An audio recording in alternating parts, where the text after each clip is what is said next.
indeed my pleasure to welcome you to today's episode of Firecrackers. My name is Iriba Misalako, and today we are joined by Dr. Tikintope Fagua, the National Coordinator and Consciousness Renaissance, Lagos, Nigeria. Many thanks for being here with us today. A great pleasure for having me.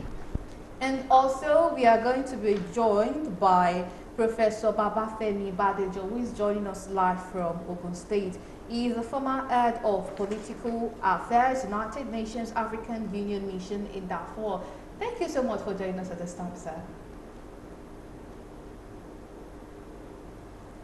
All right, we will go on a break to do introduction into these topics. We have Nigerians who are tasking the federal government to make haste on bringing Nigerians that are trapped in Sudan back to the country. So let's go take that break, and when we come back, we'll start. Please stay with us.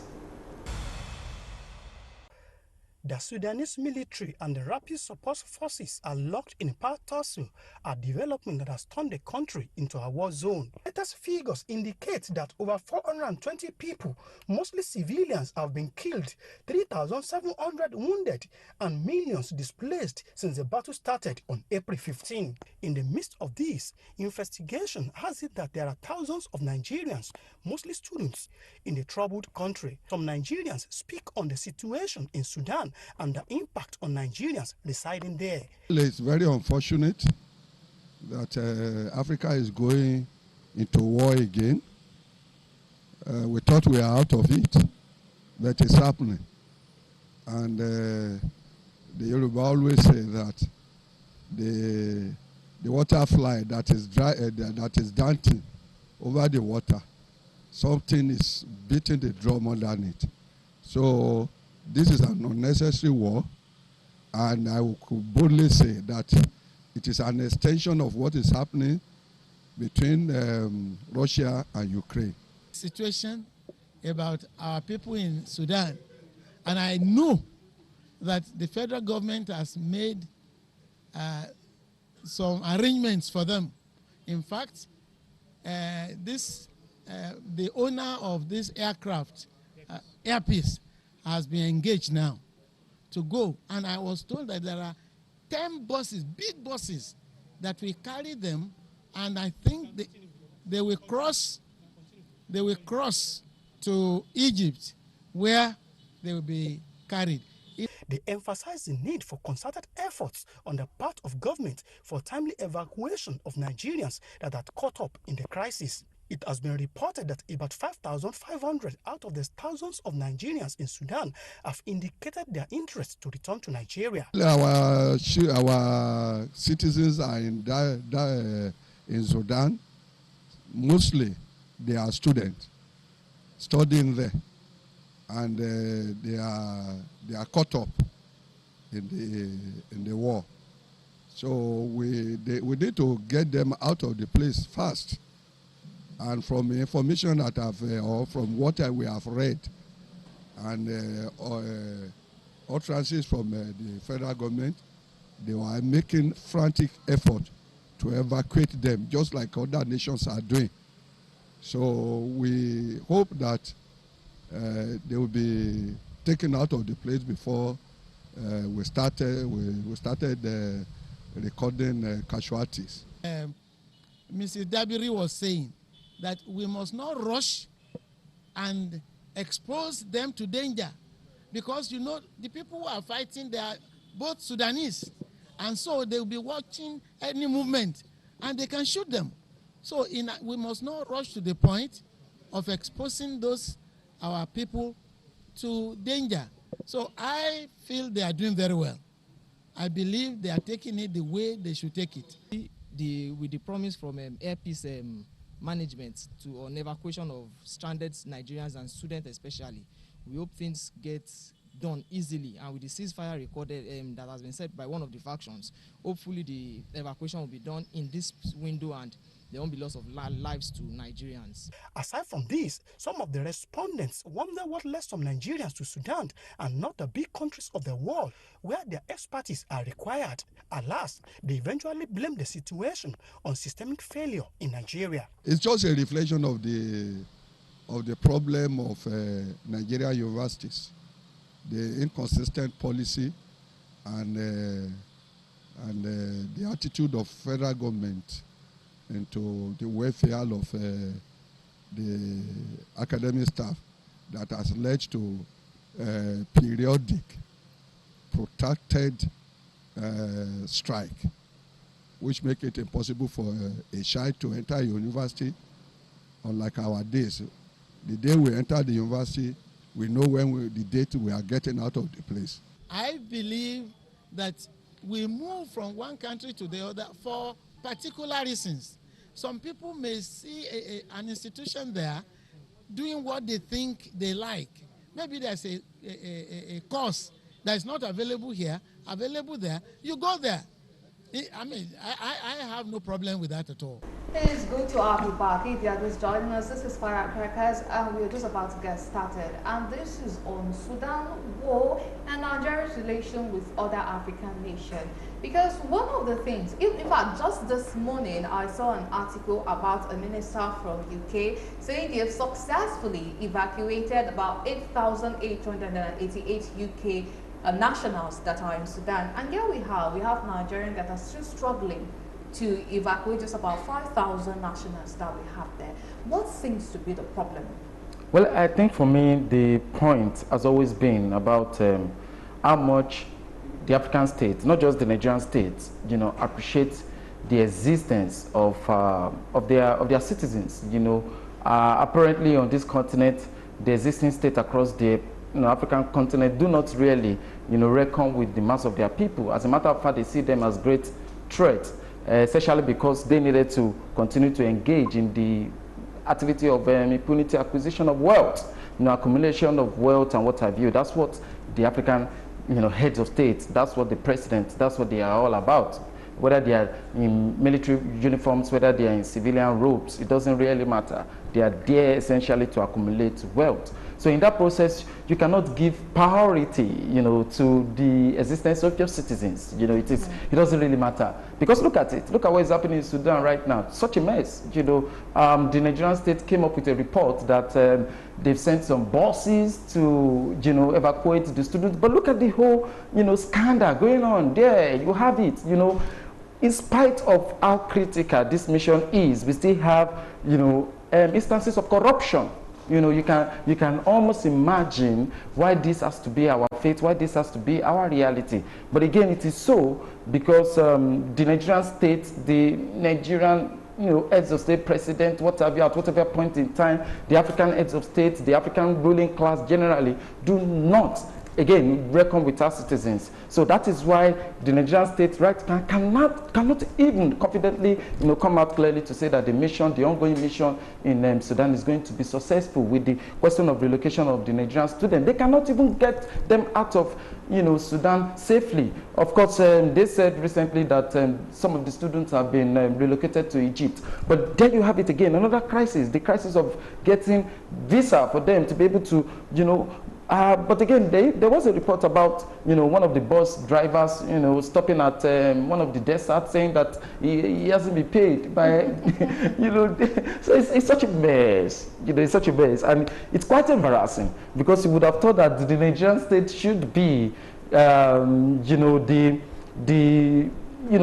shining example, the shining light of the black race. But that's not reality. That's not what it is, because we are living in an unfortunate reality. Yeah, that is quite sad. And I'd like to pose this question to Professor Badejo, who is with us right now. Since Sudan is at war presently, how long do you envisage that this would last? Because we're having ceasefire arrangements, which would it not really hold, but how long do you feel this crisis might last for?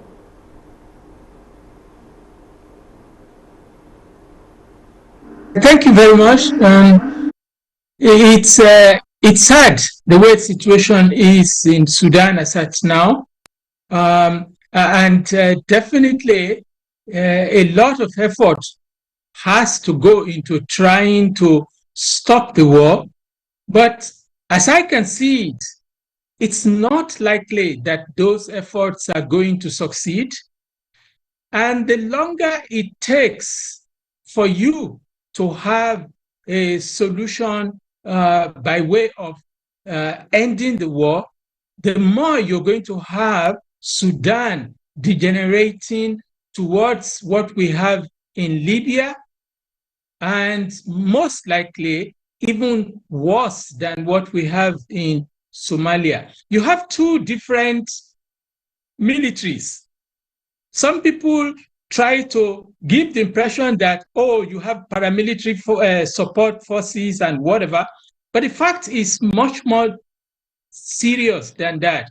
And I'm glad the immediate past civilian prime minister of Sudan pointed this out in Nairobi yesterday, that it is not a government fighting with militia. You had a bifurcated military arrangement in Sudan. The military had been divided more or less by General Omar al-Bashir in order to protect himself against the Sudanese armed forces in case they're going to carry out a coup. He converted the Janjaweed that he was using in Darfur to repress the people in Darfur, converted them into what he called rapid support forces to the armed forces of Sudan. Now, that is telling you that you had two different leadership, and he coordinated that. But with him being removed, you now have two different heads. Initially, General Al-Burhan was seen as number one, and General Hemeti as number two. But now that things have broken down between the two of them over the issue of how to integrate the rapid support forces into the Sudanese armed forces, it says that you are having some 100,000 mobilized people all over Sudan facing the Sudanese army with its air force. Let's say the Navy is less relevant in this instance because those ones will be about Port Sudan. So in effect, what I'm trying to suggest to you is that we have an internal situation that has blown up and will be difficult because you don't have any power that can put them back together. And even the powers that could have put them back together are at loggerheads and are taking sides and fighting on different and well, it would be wrong to say fighting. They are supporting different sides in the fight.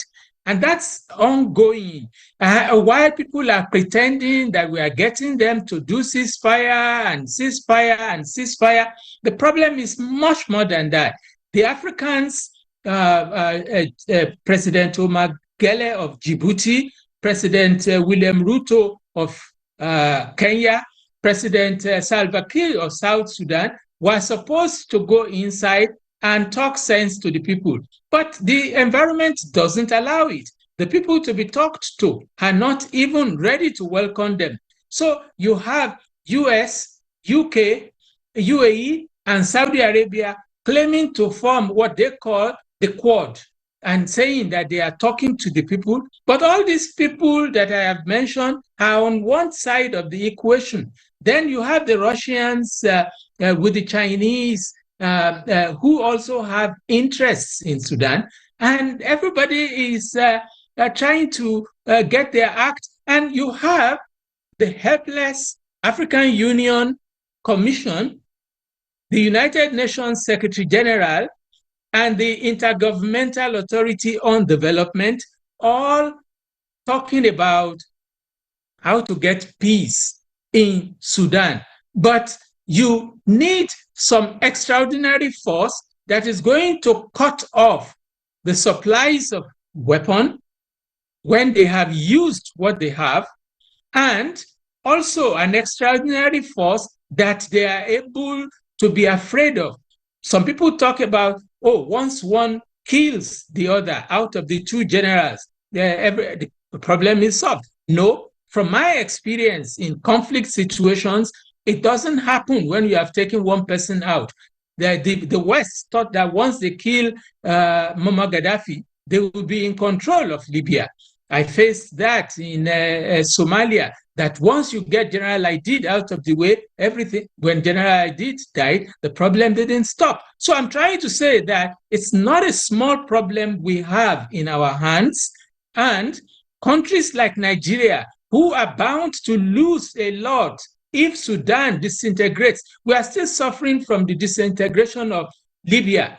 We stayed on the sideline and refused to be involved on what was happening to Muammar al-Gaddafi then, because we had our grouse with Gaddafi. But all the weapons that Gaddafi was having and was in control of started finding its way through Chad to Nigeria, through to Mali, and all the rest of it, destabilizing. And all some of those weapons were dropped in Nigeria. Some are coming back from Mali, Burkina Faso, all those places, in the bandits that you are having in the Northwest, the ones of the Northeast being different. So we are sitting and feeling relaxed. Of course, we have the problem of 5,500 Nigerian students, which your earlier speaker was talking about, which somehow we have failed in trying to show that we are a country that cares for its people. Are supposed to be evacuated. How would you rate Nigeria's evacuation plan so far, getting the students away from Sudan back to Nigeria? How would you rate it? Well, that's very interesting if you're talking about rating, because this is a failure. And if I'm grading Nigeria on what it has done in trying to get its citizens out of Sudan, it's a straight F. And F being below 40%, if you are talking in percentiles, for the simple reason that we are supposed to have a Nigerian Intelligence Agency, NIA. The NIA should have picked up what was happening in Sudan. Every other person around the world was aware, and we are close by, and we know we have 5,500 students. So we would have been talking to them. We would have been arranging with them on, if things were to break down, this will be where you will assemble. This is what we will do. Then you have the Nigerian embassy in Sudan. And aside from that embassy being totally disappearing from the Nigerian students from what they've been saying, you then have the so-called Nigerian Commission for Diaspora, NIDCOM, or whatever they call it, which is just there. It's a showpiece. It's a showpiece because it's the one that they are saying they have spent $1.2 million to get the people out. But as at today, we have not heard of anybody being gotten out of Sudan. It's almost 2 weeks, if not more now. And when you talk about all these media gimmicks that people, Air Peace is going to be carrying them, Nigerian Air Force is, all these are things that you would have coordinated, and there would have been a plan in line for any serious country in the world. If the worst comes to our citizens, I'm sure the Americans, the British, all of them have their plans. If things got out of hand in Abuja, where should their people gather? They have those kind of things. We don't have any. And we have different people who are not going to be facing any responsibility to say that they have done wrong, and there is the need to visit the performance. So what do you say in terms of getting our people out? I definitely think that, of course, I'm not saying that 5,500 should. I had one of your commentators saying there were, they have a lot of buses, 10 buses. A bus can only take 50 people maximum. And so that accounts for the 500 that they took to the border with Egypt. But I also would like to point out that there are several other avenues to get people out. Everybody is not in Khartoum. We have people who are in the West who are close to what do you call it? Close to Chad, and can cross the border into Chad, where they will not even have the crisis of visa, which is again part of our failure as a country. Our failure as a country is that you cannot go to Egypt as a Nigerian. Other countries around the world are welcome, but we are not welcome if you don't get visa from home. You cannot get visa on arrival. In Ethiopia, we used to have access to cross their border. And since you're suggesting that Nigerians could have easily gone to Chad, maybe cross the border into Chad, do you not feel like we might run into similar problems?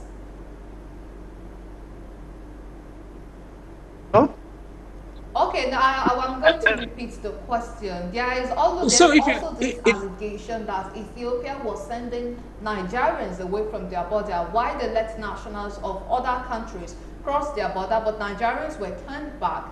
And then you were talking about some Nigerians who are not in Khartoum, maybe perhaps in the western side, going through the Chad border. Is there no likelihood that we might run into that same problem? Since Ethiopia is not letting Nigerians in, what exactly is causing that problem that some countries are not letting Nigeria through their border, while others are letting Nigeria through their borders?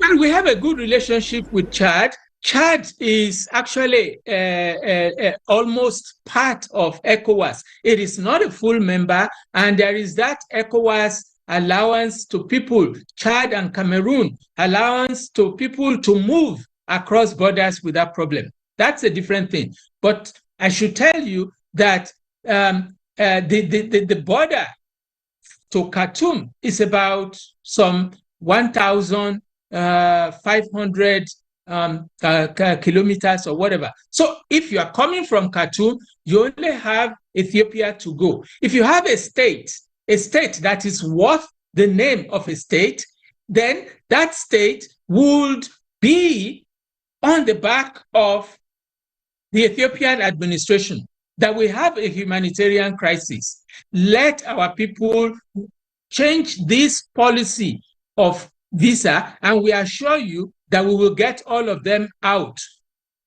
and none will stay back because they are afraid that Nigerians will come and they will not go and they will stay. And that's because everybody knows that the way we are being treated in our country is very awful. Our leadership, your speaker earlier talked about corruption. Our leadership was only interested in stealing and stealing and stealing.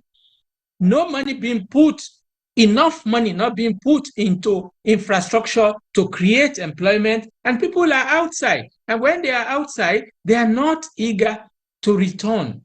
And all embassies here know that. So why should they not screen us to be sure that it is people that they want in their country that will be allowed in?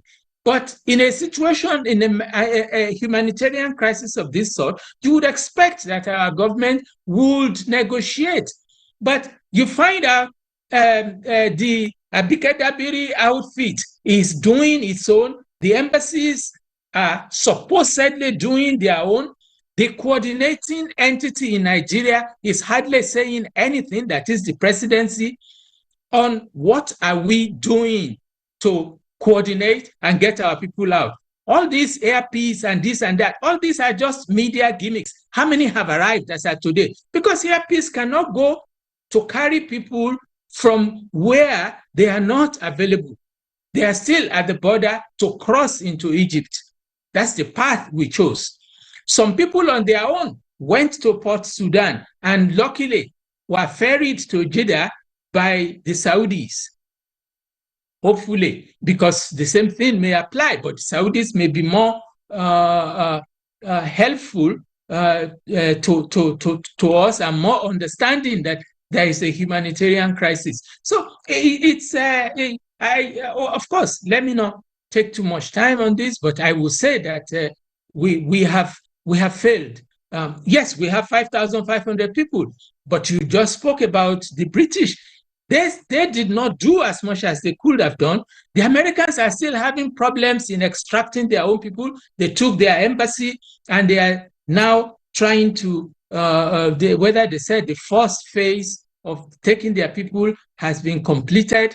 But we are still dumping people in the desert by not paying bus drivers and all those sorts of problems. Yes, that is indeed quite sad. So I'm going to direct this question to Dr. Fagma. It seems like our relationship with other African nations is not as it is supposed to be. What would you recommend to mend our relations with other African countries so that what took place, because this is a lesson to be learned for Nigeria, so what took place in the Sudan war might not happen again? Well, it's quite unfortunate, really, because what you're asking really is the question Kwame Nkrumah had raised, you know, in the 60s, the question of African unity. Can we, you know, have a united force, you know, across the African continent? But it's almost impossible for us to have, you know, such in existence, because if you understand post-colonial Africa, you would understand it as a new colonial, you know, political entity. A new colonial political entity under the control and dominance of Western nations, led by, you know, the United States of America, led by the British, led by Germany and what have you, led by all of these Western nations, also led by some countries from the eastern part of the world. So when you understand this neo-colonial reality, you would see that it is almost impossible for you to forge a unity under that kind of arrangement.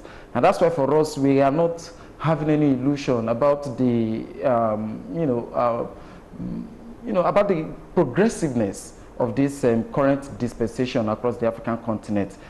Because you even have a united, you have an African Union that is not even united in itself. And that is why you have all these nucleuses, all these economic communities across the African continent and are not united.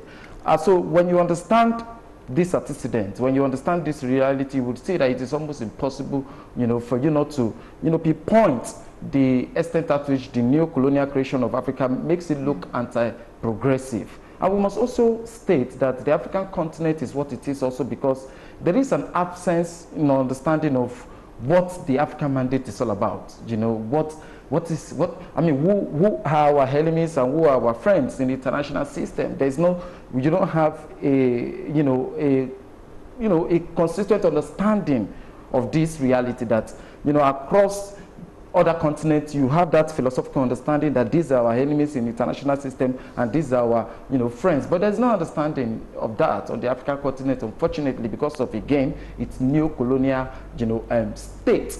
The crisis of social identity that we have across the African continent also makes it almost impossible for us to be able to come up with, you know, the practical mantra, implementation of the mantra of African unity.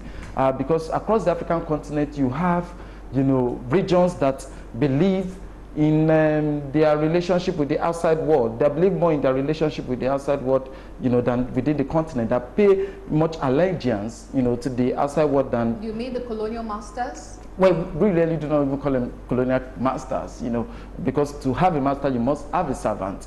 And we were in servants, actually, you know, during the era of colonialism. We were just victims of invasions. And that's why, for us, we don't fancy this people by giving them, you know, the title of colonial masters. At best, we call them colonial criminals, you know, because in actual fact, you know, that's what they had, you know, really. What they did really was to truncate our natural process of, you know, development and unity, you know. So would you say that that is perhaps what is causing conflict in Africa right now? Oh yeah, and beyond that, you know, because you have all of these realities and you have the dominance of these Western powers and their institutions, you know, across the African continent.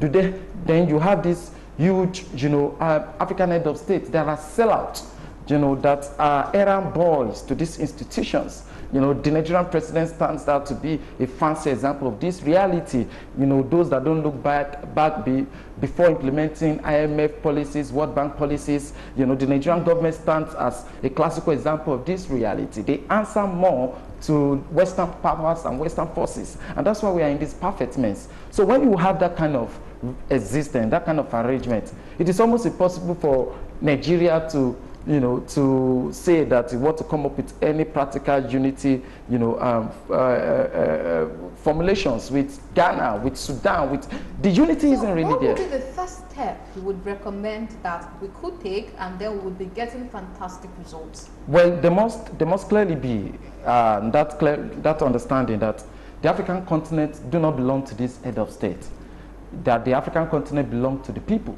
you know, the oppressed people, the ordinary Africans, you know, the continent belongs to them. And that's why, because the continent belongs to the mass of African people, you know, mass of them have got to come together. The unity we are talking about is not nation-state unity.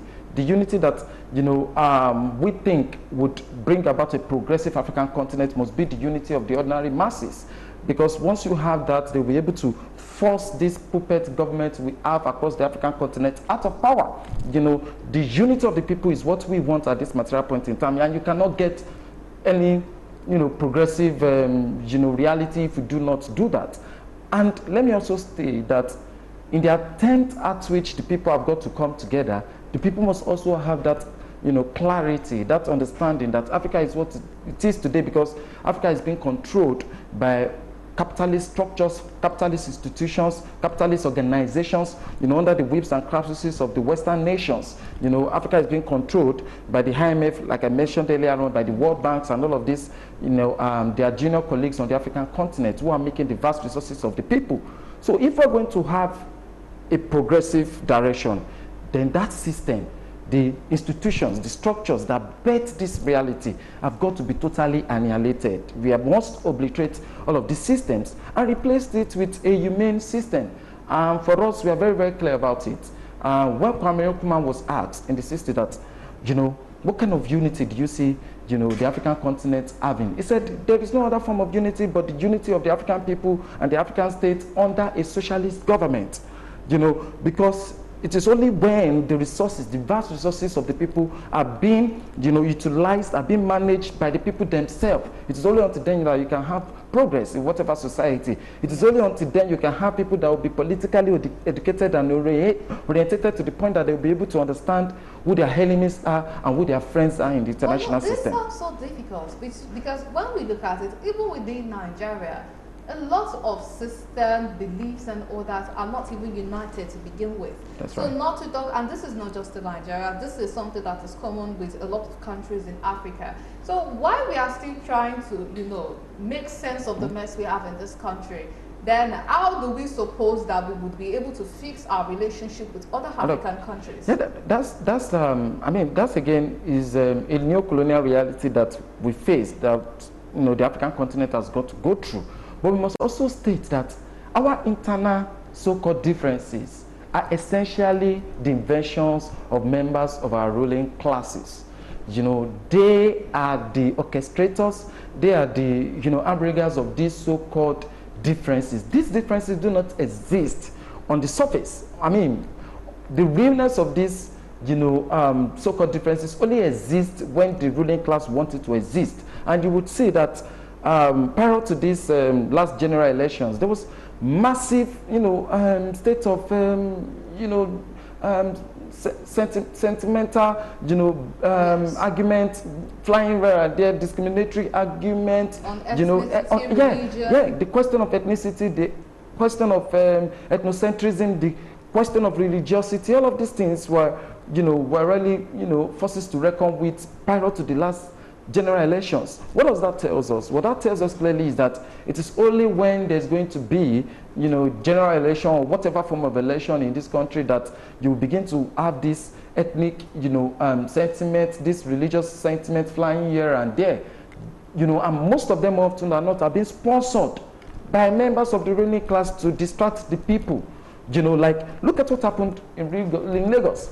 You know, there was, you know, going to be an absolute collapse, you know, because you have a situation where mass of Igbo people were thinking that the Yoruba people were against them. I mean, but this one, you know, insignificant number of people, you know, being sponsored by members of the ruling class to spur this, you know, absolute, you know, awkward situation in the state, you know, to tear the people apart, to tell Mama Chukwudi that, you know, she's different from Papa Bosse, in spite of the fact that they are living in the same face me and face you, house. You can imagine that kind of,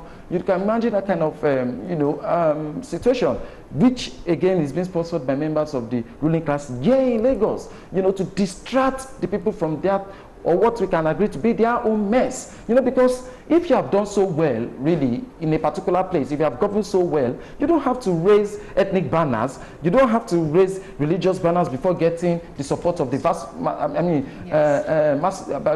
get the support of the mass of the people. But because of their own inadequacies, because they have refused to do the right thing, they have refused to, use their policies to, to change the living conditions of the people, then they have to run to ethnic banners whenever there's going to be an election in this country.